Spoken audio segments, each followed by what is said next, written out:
Welcome to the show. I'm so glad that you joined us today because our conversation is not going to be easy, but very important. And I'm delighted to welcome Keith Brown to the podcast, to the show today. She says she's never done a podcast before. This is my first. Well, this is exciting. You are the author of a book called Counterfeit Culture. It's the story of years that were spent inside a cult near Waco and the long road to really recognizing what had been happening, what had appeared to be a wholesome and safe, deeply spiritual organization was actually built on control and deception. Am I stating that You are correctly? right. Yes. Well, you wrote, I thought I was too smart to fall for a lie, but painful events had blinded me and left me vulnerable. The lie hid so close to the truth, my desperate heart barely perceived the danger. So, really, your story is about longing for belonging and being a Right. part of our certainty to have more of God, which, I mean, that's universal. But it's how good people can end up in really unhealthy situations. Um, Warning signs can be there, they're often ignored. Yes, And they how were. listening to that still small voice is still so important and can lead us home. Yes. So, um, so if you're questioning your instincts, where kind of where you are right now, if you feel spiritually disconnected or wondering how truth can become distorted uh, inside religious communities, especially stay with us because I think you'll learn a lot. Keith, thank you again. Oh, and thank you for having me. This Well, is thank you for writing this book. Now, this is something that was years in coming because you left this group um, several years ago now. we left in 2018. Okay, so it's It's been it's been 7 you years. yeah, it's been a hot minute that you Yeah. and so my knowing you obviously was not prior to that time. And so what you do a lot, it seems to me in the book, is kind of go back and analyze your upbringing, analyze your home life, and what kind of led you then to be deceived, basically is what you're saying, by a homestead. Right. I My background, I just went through just things of being dyslexic or being having a very um unusual mother. Very I She did did sound like a piece of work. she was a piece of work, and how I became such a people pleaser. I Hmm. wanted to make everyone happy, and I wanted to do the right thing, and because she was so unhappy, and my dad was unhappy. When you grow up in that kind of environment, I wanted there to be happiness, and so I think I just learned to just be such a people pleaser, which really led me down the wrong road in a lot of And you were ways. the younger daughter of two. Right? Um, so, but you were very close to your sister, I and loved she my was kind of sister. an anchor for you. She was, but she was 4 years older, so she left home, and I felt kind of abandoned, during that time. Yeah. And but those things just form who we are, and I feel like the Lord uses everything, but Hmm. that was yeah, that was my background of trying to make everyone happy. Right. And I mean, your mom, she loves sweets. I mean, in reading your book, though, Keith, of course, knowing you and knowing a little bit about your story, but not much about your story, I'm literally laughing out loud Uh, at how clever and funny some of the your expressions are. Um, but it's not a funny thing that you went through. So let's talk about how you and your husband kind of got caught up into, and the group has had a number of names. Emmaus Group, I mean, there's a lot of different names. mhm. Homestead Heritage is what most people would know of it today. Right. Well, because they started out in New York City, and then they went to New Jersey, and then Colorado, and then came to Austin, and then to Waco. And But they it was sort of in its beginnings, and there is something exciting about being a part of the beginning of something. Right. Oh, yes. And it just looked so appealing in where we were. The homeschooling movement was just taking off, and there was just so much uncertainty, which there always is, but in life, in the 80s, and um, it just looked like the answer. I think so often we're looking for nirvana. We're looking Hmm. for the perfect way to raise our kids. This will be the perfect pill, the answer to all of, life's problems. And I think that's what was so appealing to us. It looks so good, So now you're college educated. right? And Your husband is an attorney right, and CPA. right. I mean, so both professional people did, and you worked. Your mom owned boutiques, and I mean, so you were a working person as well, Right. and then started having the family. So you had quite a big family. We did, which is so funny because I don't think, I mean, if we hadn't gone to Homestead, I probably wouldn't have had such a big home, such a big family. But Well, and you were we pregnant have, every year, it seems it like. seemed like I was always nursing or pregnant with someone. That's how I kind of date time, who I was nursing or pregnant with. And Uh-huh. yeah, we have 9 children, 9 children. 22 grandchildren. Oh, So that's the blessing of a big it is a family, you blessing. It know. is one. I love all my kids so much. Oh, I Yeah. know. I know you do. Well, so let's talk about when you were there as a part of Homestead Heritage. What was daily like for you?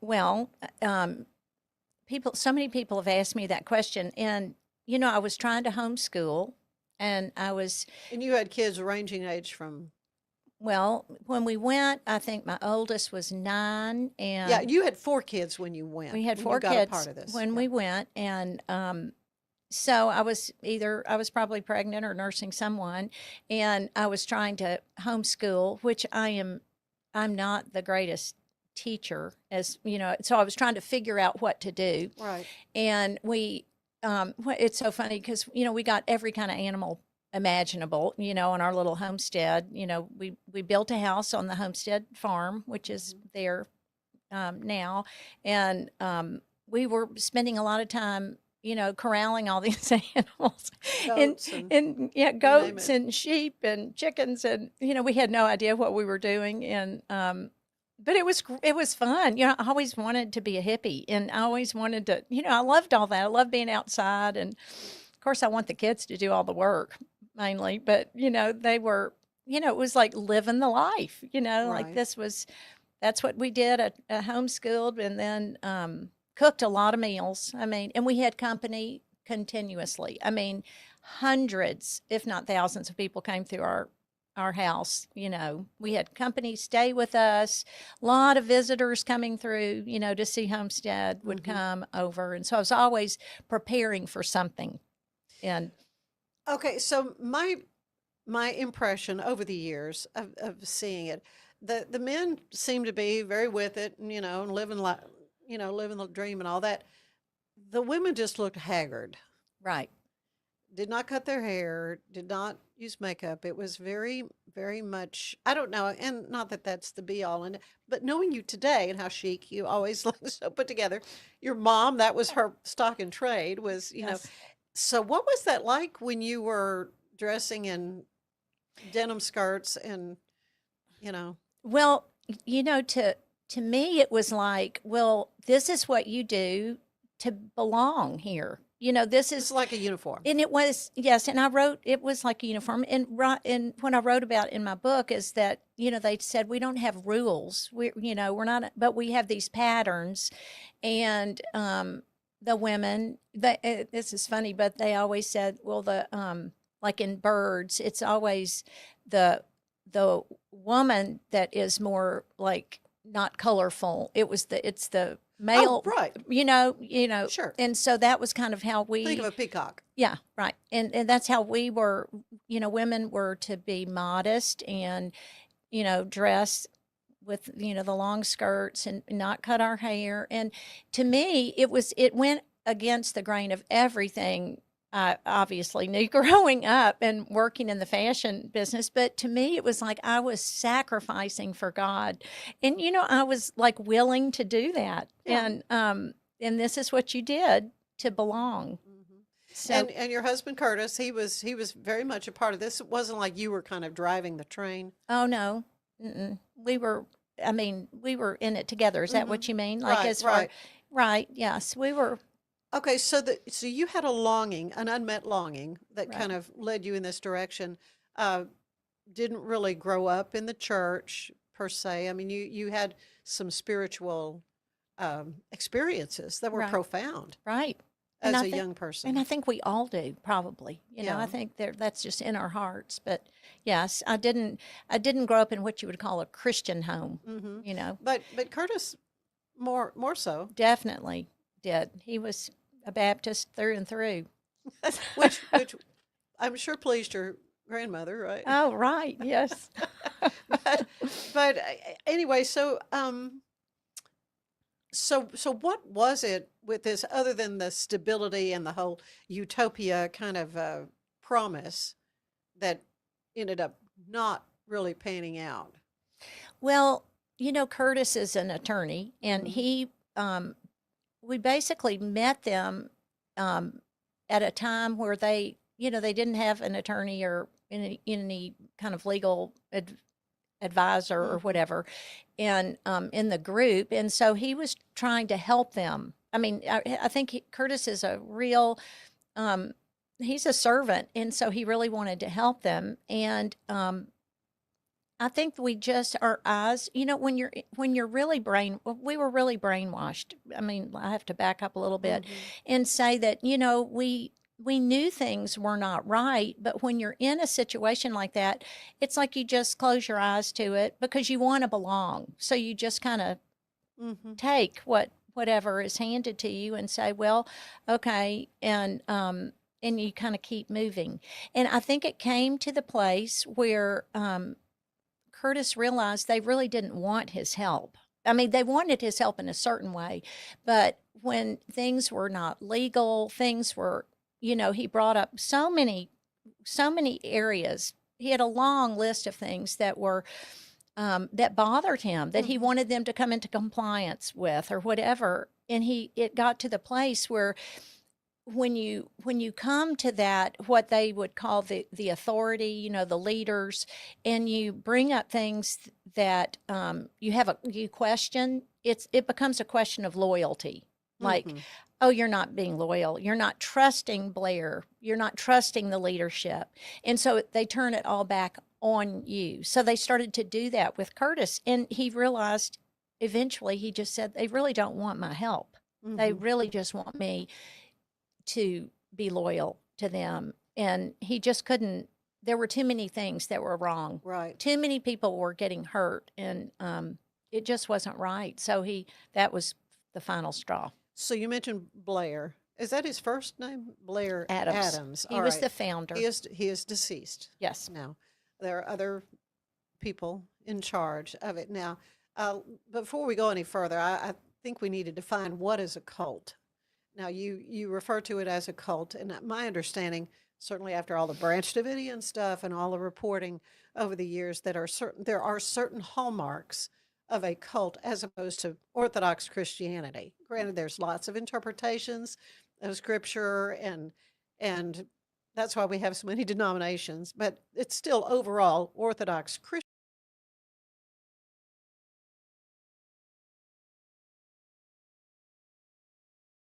as opposed to a cult. Right. So, in your understanding, what made Homestead outside the bounds of Orthodox Christian? To me, a cult is when you don't have autonomy, where you cannot make your own decisions, where you don't have that freedom of conscience, that they have taken over that, that your loyalty to them is the utmost important. To guard their reputation is of utmost importance. That's what is demanded of you. And so to be able to use your own mind and feel things in your own heart, that are God given, our conscience, and to be able to freely express those without repercussions. To me, that is just a violation of who God made us to be, and that to me is a cult. Yeah, and in my study, it seems like one other big hallmark is to deny the Trinity. Oh, right. And so you want to talk to that. Right. So for years, and it's really embarrassing for me to confess this to the world, but I did it in my book. The leadership would mock from the pulpit the Baptists, the Methodists, the Lutherans. I mean, every denomination, the Pentecostals. In you have to understand a separatist group like Homestead, the way it keeps its members as members is to discount, judge, criticize anything outside it. The way people dress, what they believe, and so it's that fear. They put the fear into the people. We don't want to be like that. And once you've given your brain and your heart over to being a member, you'll go along with that, And so they have for the 30 years we were there, it was normal for them to mock Christians. They would call people some sort of Christian, or they'd give them, say silly things about each denomination. And they believe that if you believe in the Trinity, you are not you're not a Christian. And because they believe that's three gods, they don't distinguish between the Father, the Son, and the Holy Spirit. They say it's all Jesus. And it's a very confusing thing for me to try and explain that doctrinally. I guess you can take a scripture and any scripture and misinterpret it, but Oh, yeah. but I mean, they discount most of Christendom, by saying that if you believe in the Trinity, you're not saved. I mean, that's how it was when we were there. Right. Well, there were other red flags that Right. might have alerted. Want to talk more about it, but we need to take a break. And when we come back, we'll come back and visit more with Keith Brown about her book. It's her memoir, Counterfeit Culture. Stay with us. There's more of the show ahead, and I will tell you today's show is brought to you by the Wild Watusi Boutique in Hewitt. Go check them out. Stay with us. There's more of the show ahead.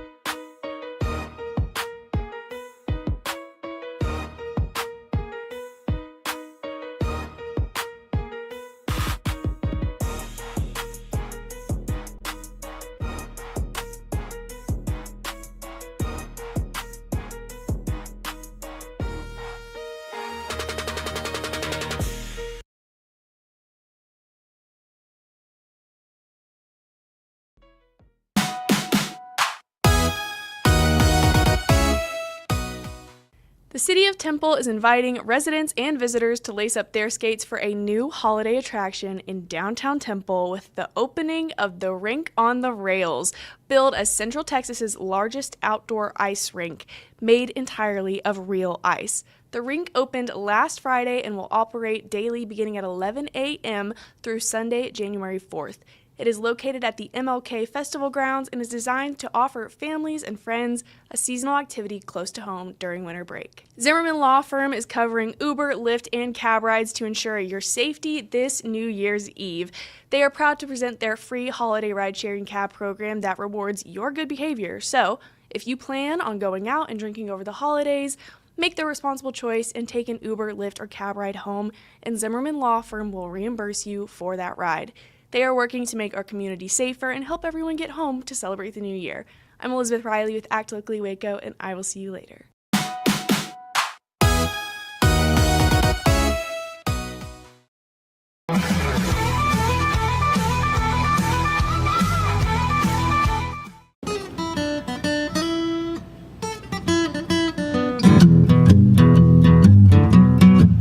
Well, I've never been to Vegas, but I've been out gambling once or twice.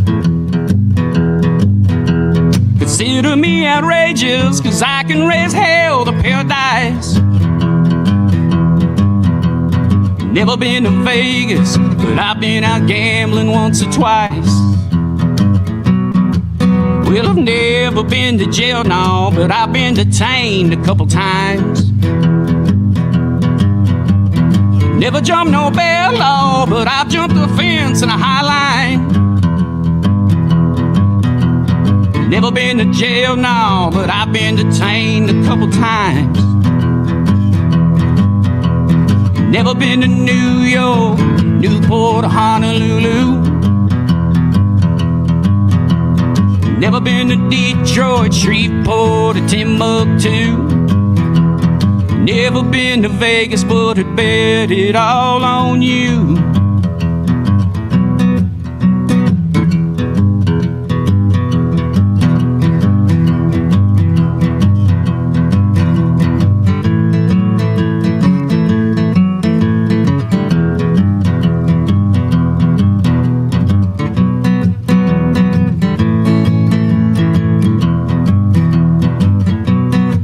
Well, I've never been to heaven, but I've been close in my time. Might roll me a 7, come 11 when the stars align. Never been to heaven, but I've been close in my time. Never been to New York, Newport, or Honolulu. Never been to Shreveport, Detroit, or Timbuktu. Never been to Vegas, but I bet it all on you. Well, I've never been to Vegas. Never seen the lights out on the Strip. Never been to Vegas. Loving you's all I need to keep me hip.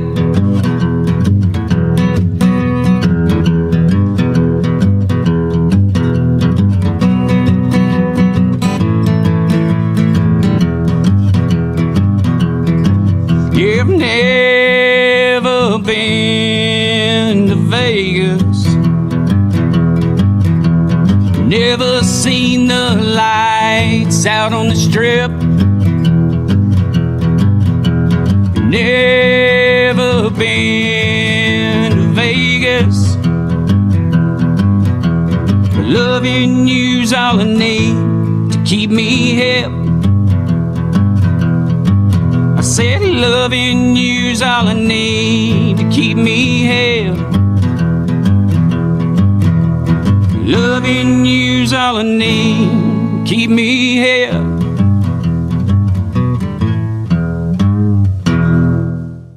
Unlock a world of convenience with Mully Box, your one-stop solution for personalized subscription boxes delivered right to your door. Each box is tailored to your taste. Mullybox.com. That's MULLYBOX.com.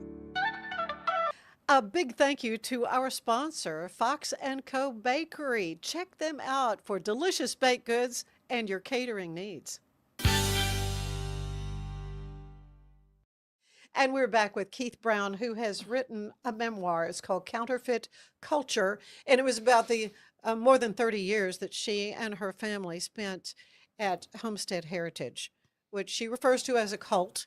And according to the definition, yeah, it is pretty much. So when did the facade start to crack? When did you begin to see there were issues with what you were living and what your kids were experiencing? And I do want to talk about your son. Right. Yeah. Well, things for me started to, it's almost like when you're in a situation like that, it's the bubble has to burst somehow, and I think it did that for me when the founder, Blair Adams, he got very angry with Curtis, and there was no explanation for why he got so angry with him. It didn't make any sense to me. because Curtis had always really tried and been so loyal. And then we had bought their land for them. We had, we had really given ourselves. You did devote your treasure We and your did. time and your talent. I mean, untold thousands of dollars worth of legal and CPA advice your husband gave, but you use the proceeds from the sale of a house in Dallas to buy the property We out bought there, that property for hundreds of them. acres. Right. 300 Yeah, acres, I something like think. that. And so we really did enable them. And we really thought we were doing that for God, like we were willing to do that. Right. And God is so good. He's been so good to us. So, but it was like when something happened, like I saw Blair as, it was like almost like a vision. And I wrote that in my book. It was like I saw him as the wizard in The Wizard of Oz when Toto was pulled back the curtain and he was, pulling all those levers and the Yeah. smoke and the, booming and everything. And they were all scared to death. And it was like he is just a person. He is a hurt person himself, and he is hurting other people. And it was like so clear to me that this is not right. This is not right. So many people I knew there have their families were ripped apart. Their kids were flung out because they didn't want to join.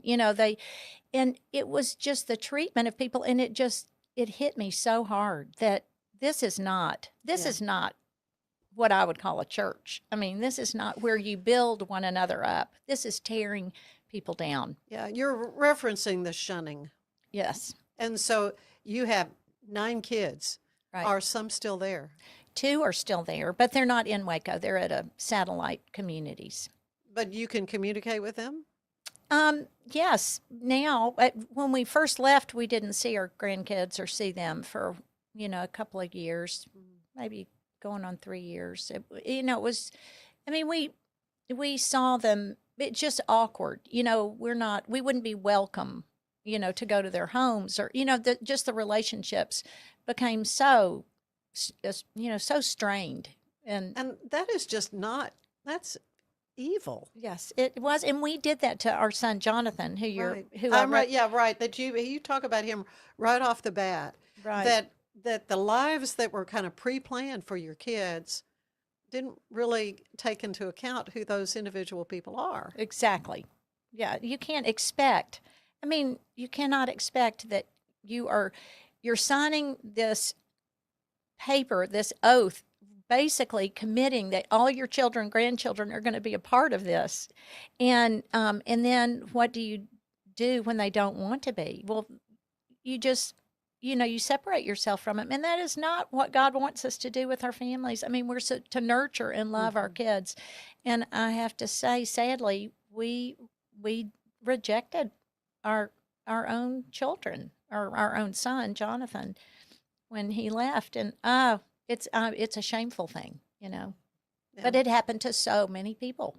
But that relationship is mended. Oh, it's great. It's a great relation. I was just there with him. Yeah. Yeah. Yeah. Which is just a testimony to God's goodness, that any of our kids would love us like they do. It's amazing. Well, I mean, in your in the first forward, I guess, saying you were afraid you'd ruined your kids' lives, that you'd wasted 30 years. And, so how are you now seeing that the Lord is restoring these years? Oh my goodness. Well, just sitting here with you isn't a big example of just the friends that I have. Yeah, I think you were worried that you were not going to have any friends. Well, because you were made to believe this was just all you had. Yeah, well, and that's the thing, especially young people that are there. I mean, their finances. I mean, it was hard for my kids to leave because they lost all their, one was a realtor, one was a CPA. They lost all their business, had to start all over again because everybody broke their contracts, or it was just rough. And so it's hard to leave when it's hard to admit that you were so stupid, to tell you the truth, to admit that you did something like that. It's like, why, what were we thinking, and why did we do that? So I think that's part of it, was hard to admit. And then I thought, well, I don't have any friends. I was just really concerned that I wasn't gonna, nobody would come to my funeral. I mean, and my brother-in-law said he would come. So, okay. But your mind, you go to those Well, places of thinking, well, I'm old now. What am I going to do with my life? And God has filled my life up to overflowing. yeah. Well, so what was the hardest part about beginning again? I think it was just the processing of just everything that I had become. I mean, 30 years of a mindset, and then coming out of that. I Of course, this has been a great cathartic thing, I'm Mhm. sure, writing it. Right. It was. I think that it was the fear and the condemnation was the hardest thing, and because I mean I would get a phone call and I would tense up like waiting for the shoe to drop because I lived that way in fear for so long. Like, what did I say? It's like that those habits of calculating what do I say here, and because what are they going to think, and what are the consequences? When you've lived that way for a long time, it took a long time to to for the Lord to just heal a lot of that fear and condemnation, and it was just it was a process.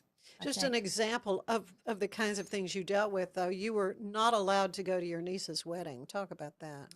Um, that was so sad. So my sister's husband, my brother-in-law, had died of a brain tumor, and so my sister was trying to put on this wedding by herself. I mean, she had a lot of help with friends and all, but I mean, we said yes, we'll come right off the bat. I told her, but because my niece had come to visit Homestead, and I wrote about this. Emily had come to because she was really interested. A lot of people have come there to think this is so wonderful. And so she was coming to check it out.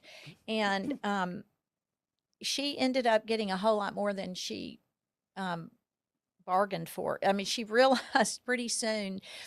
And I'm so glad now. We have kind of laughed about it since then. But she went to one of the youth meetings, and the Aussie, the one who is the leader now, was preaching or something, and he looked at her in the meeting and said, "You think you're saved, but you're not." And she was, I mean, she'd been a missionary and had been all over the world, and it was like, what, and it just turned her completely off, and anyway. So and then she left. She was going to stay for a while. She wasn't there that long. And so several things had happened with her. My daughter and her husband went to visit her in Memphis and had gone to their church, and the Sunday school lesson happened to be about cults. And that offended, them. And just, it was like she got on the bad side. And so, of the leaders they didn't like my sister. They didn't like, because they just weren't in love with Homestead. And so when the wedding came about, I mean, like right before we were going to go to this wedding, and I mean, we were going to the bridesmaids luncheon that had already been paid for. Yeah. That this Howard called at one of the elders called at midnight and said, "You're not going to that wedding." And I was like, I mean, it was probably just one of the hardest things for me to have to. And so I called my sister and lied to her, basically. I covered for the leadership. Right. Yeah. Like you do. She knew all along the Right. truth. They just Right. did not like her, did not want us to be there. They were kind of punishing us and punishing her, and we didn't go. And it was so sad, and I regret it Yeah. that um we didn't have the integrity to say, "Yeah, we're going." Yeah, You tough it. We're going. But Yeah. Yeah. Yeah. You're kidding, right? yeah, and so Mm. but that's how it was. But wasn't that, one of the big catalysts that kind of helped you It did help in me. this Yeah. decision? It really did, and it broke my heart so deeply, and but it was one of those bubble bursters where you Mhm. think, this not right. This you can't control people's lives like that, and judge other people. They're not God, but they did act like it, that they knew better that, we shouldn't go because these people have fallen out of favor. Well, and I can't help but think that, well, if she hangs around with those outsiders, then they Right. might leave. Exactly. Hello. Yes, and they have done that many times. People Yeah. have gone to help people outside and they'll pull them back Yeah. because they don't want them to be swayed in any other direction. Okay, so if someone out there is feeling uneasy in a spiritual or relational environment and can't really put their finger on why, what would you want them to know today? Um, I would want them to really listen to their heart, to really, trust what they're feeling, and to spend some time examining what's going on in their heart, and and to really really think about why do I feel this way? What is God speaking to me somehow? Or um, yeah, to really know that. I mean, the answer is really in here. It's in our hearts, and I think the lesson I learned. That we'll be guided if we'll listen. The right way. Hmm. As you look back now, what does freedom and authentic faith mean to you today? Mm, it just means everything. Freedom. I mean, I think we try and make God and religion so complicated. All these rules and regulations, and if we do this, this will happen. And it's like so simple. God loves us. He created all of us for a purpose. It says before the foundation of the world, He created us for a purpose. And it's so often, I mean, I spent 30 years not living that purpose, but it's never too late. It is just never too late in God. And I just feel like that freedom wherever we are in our life, it's never too late to just simply come to that place where we realize and we know without a doubt God loves us and He's in control. There's nothing we can do. There's nothing we can do to change that. And I know that sounds so simple, but it really is, Yeah. And He's got good things for us. And it's not like He's waiting to hit us over the head, freedom, it says it was for freedom that Christ set us free. Mhm. And how much more simple is that? But it's the freedom to love Him and to listen to Him and to read His Word and let Him guide us. And Something that has always been a passion for you from even before the time I think you were involved with Homestead Heritage, and that's in the plight of the unborn and in pro-life causes. And I got to know you better through Council for Life, where you Right. served as the board president. And I'm thinking back when you were in that organization, I wouldn't have any friends. Well, you've got you've got a tribe of some wonderful women through Council for Life. But let's talk a little bit about that and what that organization has meant, and how the things you've learned, kind of translate to your passion for helping women in unplanned pregnancies and things that support life. mm, in in in light of my experience at Homestead, um, oh, I don't. The Lord put that in my heart when I was pretty young Mhm. to love the those that couldn't speak for themselves. Yeah. And I think a lot of that might have come from my mom. Even though she was so progressive and she had some pretty wild ideas, she always loved people. And Yeah. she was always for the underdog. And so I think I have to attribute some of that. But I think in relation to and I'm hope I'm understanding the question as far as being at Homestead, that was never that particular subject was never really addressed at all. I Mhm. think that might have been an understood maybe as far as being against abortion or whatever, but the value of life, there was as far as loving people, loving the unborn and just people in general, and lifting them up and caring for them. That's what was missing. The building up of who we are instead of the tearing down. And but I think I missed during that whole time at Homestead. That whole love for the unborn has always been in my heart, and it was just it's just so amazing to me that it came back, after we left. It was like, I can do this again. I can speak out for the unborn again after all that time. Yeah, and in such an effective, wonderful way. Oh, with Counsel for Life. Yeah, Yeah, just yeah. and that whole story of how I got involved was just oh, God story. Well, so I went to Curtis and I went to a wedding in Dallas with a good friend, Jay and Nancy Turner, and their son was getting married, and I was, had the bun and looked like like a homesteader, Haggard. that you haggard, but and Jay and Nancy had been our friends, all those years, but it wasn't like we saw them all the time. But we were at this wedding, and I was sitting next to Rebecca Lutz, who happened to be the past chair of Counsel for Life in Dallas.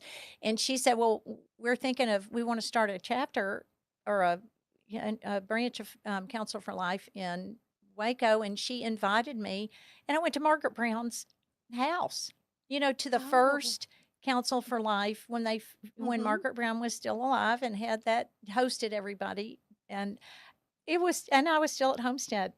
And so I invited all of them. They were coming to a CareNet banquet. All the ladies that were involved that were coming here for that meeting, I invited them to stay in our guest house. And so they came, gave them a whole tour of Homestead. Ann Carruth came, who started Counsel for Life.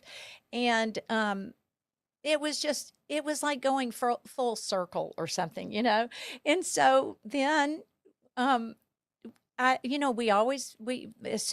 first thing I went to that we left Homestead the day before, the next day was the Counsel for Life luncheon in Dallas. In Dallas. And I'm sure that's quite a production. And Nicole, what's her name, sang My Redeemer Lives. Yeah. And I just sat there and cried and cried. And it was just and people, I saw people that I'd known for so long, and somebody came up to me. Well, you remember the Junior League of Dallas. It was a kind of a different life. It was a whole different life. Yeah. But I saw all these people. Somebody came up to me and just prayed for me, and like real quietly, but in the middle of that throng of people, and it was like the Lord just started knitting.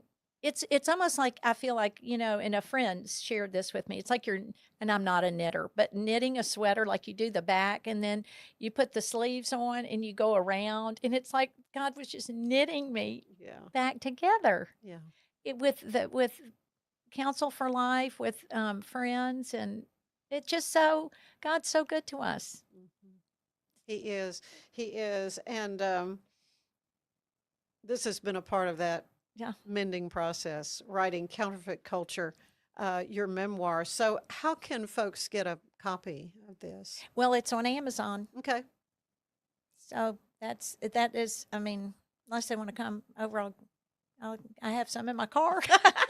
Well, I tell you, Keith, and again, and then when you said you were dyslexic, I thought, oh my God, I would never dream, because you are a gifted writer. Well, and just... You're so sweet. I would have never thought that. I have to tell you a funny story though. When I was little, my mom would read the New York Times, the Sunday Times, from cover to cover. It would be spread out all over, and she would have me read the New York Times book reviews, and she would have me copy them.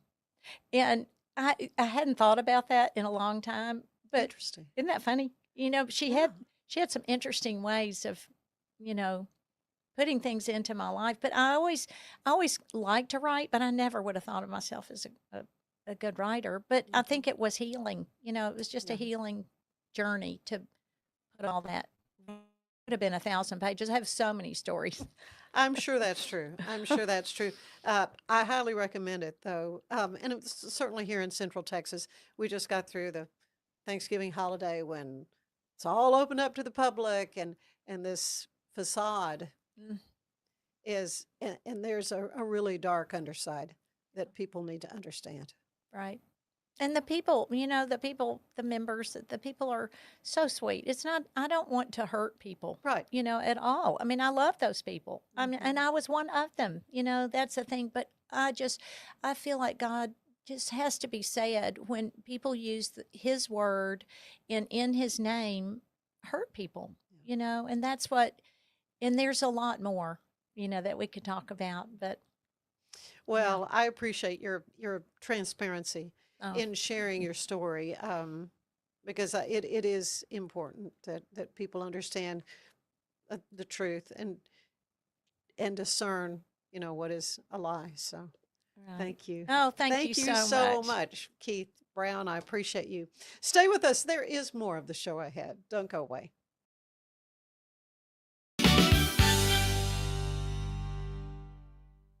This is what $500,000 in a duffel bag looks like. Actually not real. That's because it's actually prop money. It looks realistic from a distance, but up close you can see it says for motion picture purposes. Visit propmoney.com today to get your money seen or money shot right with Prop Money Inc. Welcome to Market XLS, your all-in-one Excel solution for investors. Designed as an enterprise-grade platform, Market XLS caters to investment managers, secure and efficient investment management and research. Book your free demo. VivoSun's mission is to empower growers with stylish and effective products, making indoor growing accessible and enjoyable for everyone. Visit vivosun.com today and get started making growing plants and vegetables easy and automatic. Designed to elevate the off-road experience, enabling adventurers to conquer any terrain. For 50 years, you've trusted us on your toughest recoveries, to your most breathtaking destinations, and in countless unforgettable memories. At Covers & All, we've revolutionized protective solutions with cutting-edge, customizable covers, tarps, and curtains. We deliver premier protection at affordable prices and express shipping. Visit coversandall.com today for the perfect fit, guaranteed to last.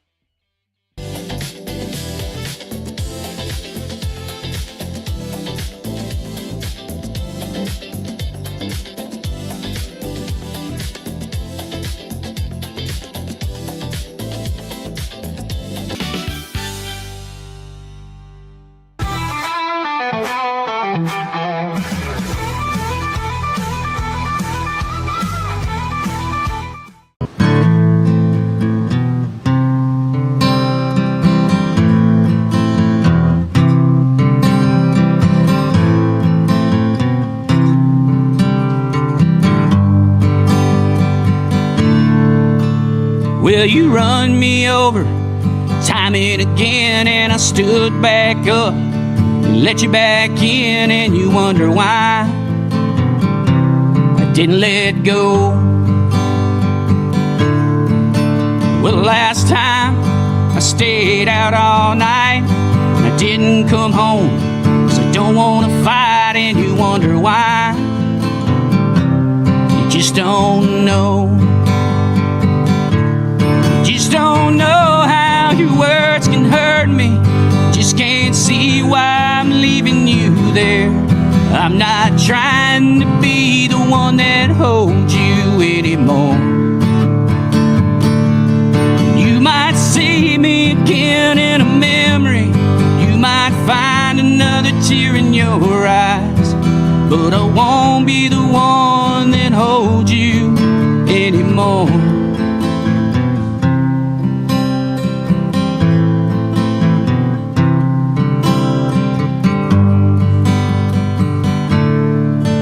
Well, I'd be better off without you around, and I really wouldn't care if you left town, and I don't care which way you go. Well, the last time you had my heart, you threw it in the street and you tore it apart, and you wonder why. You just don't know.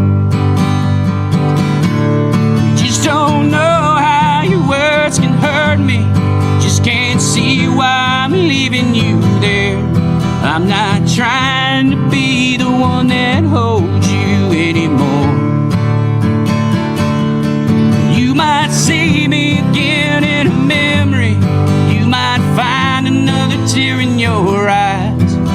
but I won't be the one that holds you anymore.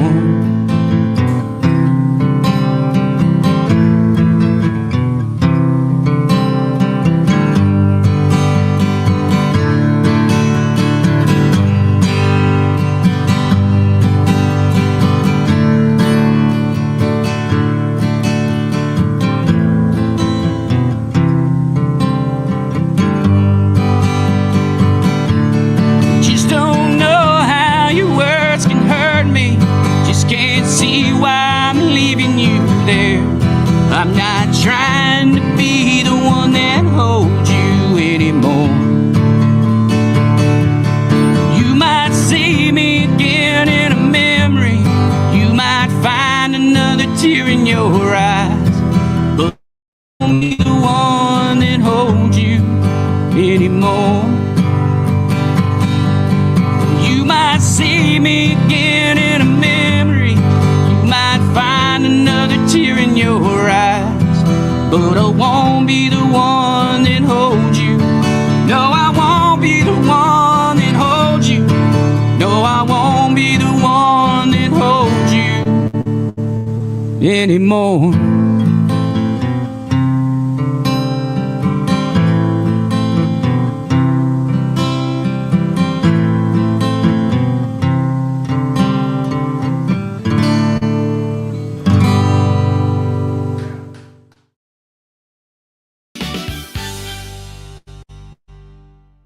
Serving Central Texas since 1889, TFNB Your Bank for Life takes pride in being more than a bank.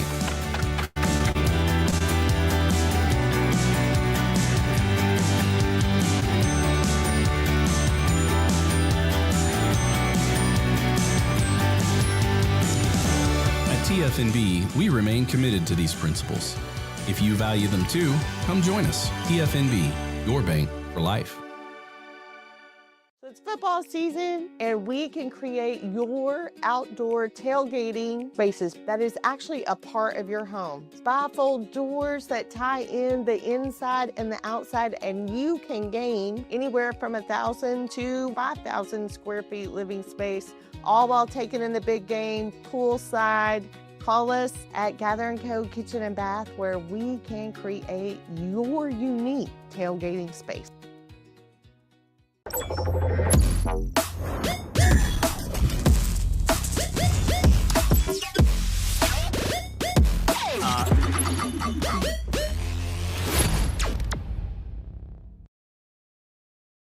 With Ease US, make studio quality voiceovers for your videos online in over 149 languages and dialects. Never been easier to create professional grade videos and voiceovers. Try it today at easeus.com. That's EASEUS.com.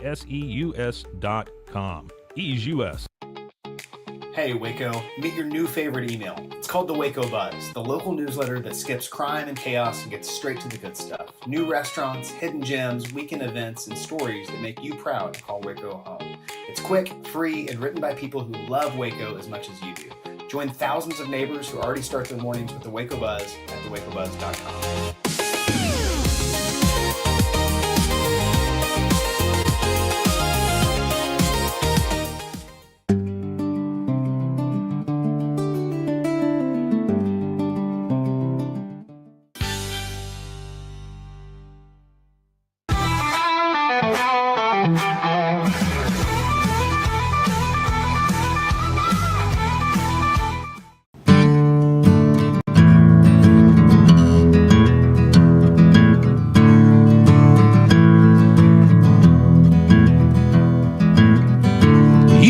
Telling them lies. I've been covering your alibis. You've been stringing me along, 'cause you know I like holding on. You've been staring at the clock on the wall, and I've been trying hard not to call. What you're doing ought to be a crime. The least you can do is at least leave my mind. Least you can do is at least leave my mind. Sick and tired of waking up, cold sweat shaking up, thinking of you all the time. Don't know what I got, though I've got it bad. Not the last, not the first, but you might be the worst heartache I've ever had.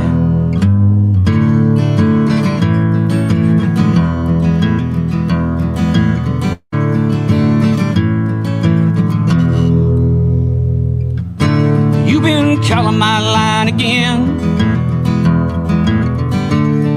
and telling me you wanna sin. You know I love when you talk that way. Been waiting to hear it all day. So if you throw the white towel in, yeah, go on, and you leave him. Then I'll meet you right on time. But if not, at least leave my mind. Least you can do is at least leave my mind. Sick and tired of waking up, cold sweating, shaking up, thinking of you all the time. Don't know what I got, though I've got it bad. Not the last, not the first, but you might be the worst heartache I've ever had. Least you can do is at least leave my mind. Sick and tired of waking up, cold sweat shaking up, thinking of you all the time. Don't know what I got, though I've got it bad. Not the last, not the first, but you might be the worst heartache I've ever had. You're not the worst, but you're the first heartache I've ever had.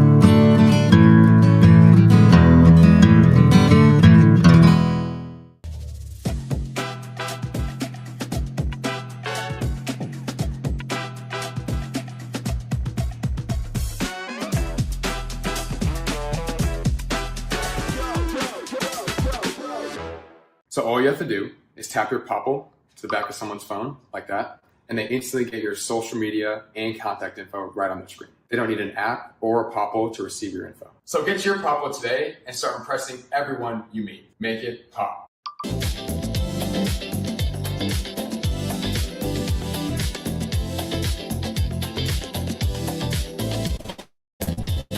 Football season, and we can create your outdoor tailgating spaces that is actually a part of your home. Bifold doors that tie in the inside and the outside, and you can gain anywhere from 1,000 to 5,000 square feet living space, all while taking in the big game poolside.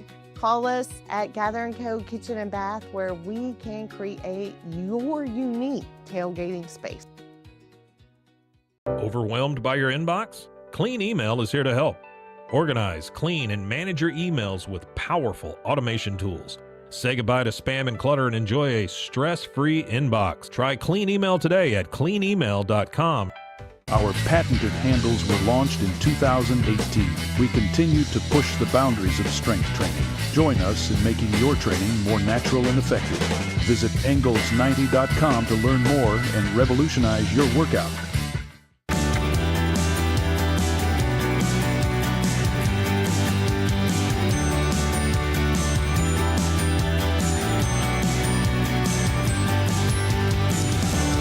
TFNB, we remain committed to these principles.